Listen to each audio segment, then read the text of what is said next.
havo chiqarib turadi o'zidan. Ya'ni ichkariga safli havo chiqarganda issiq havo chiqarib turadi. Bu havoga ham ta'sir etadi. Keyin iste'mol madaniyati.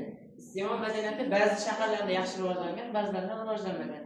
Nimaga deganda odamlar o'zining shahri gullab yashashini xohlasa, iste'mol madaniyatini, keyin ko'chada yurish, odob axloq hammasini rioya qiladi.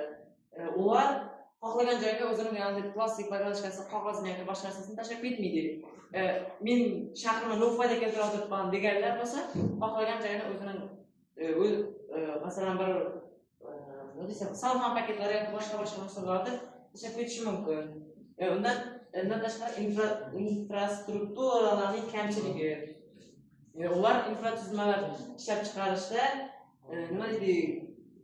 Malakali kadrlarga yetishmaydi-da. Qanchalik Garvard, Oxfordda universitetda o'qib chiqqan odamlar ham u muammolarga yetish uchun albatta mablag' kerak.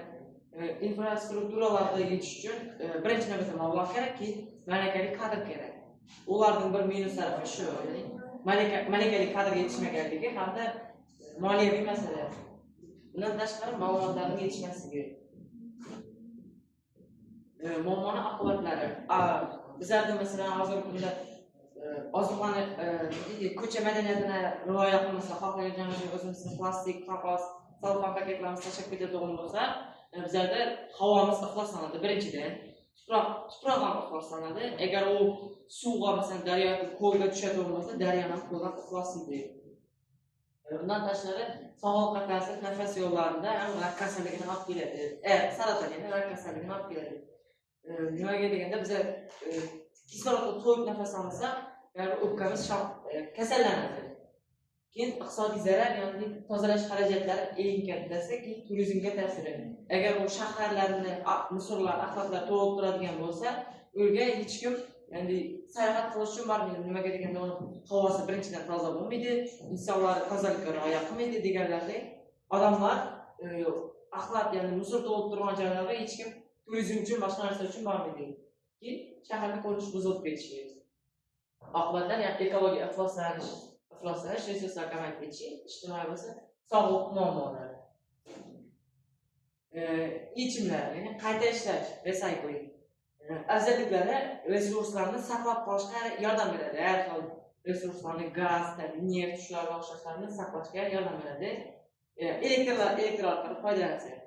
Ya'ni bizlar shamol generatorlari yordamida elektr olamiz. Ya'ni neft gazlardan saqlashga yordam beradi va qo'shimcha qiladi.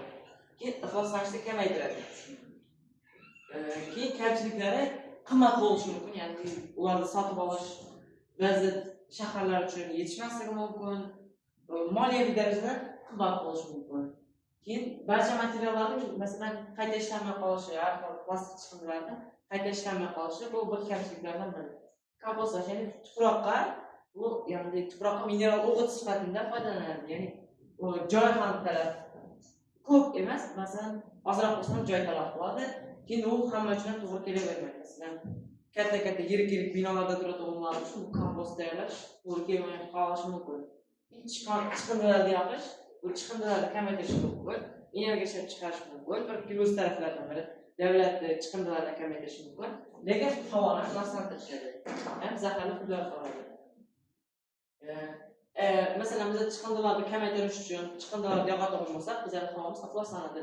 Lekin ularning ham ya'ni o'zining zavod uchun filtrlar qo'yishi zarur.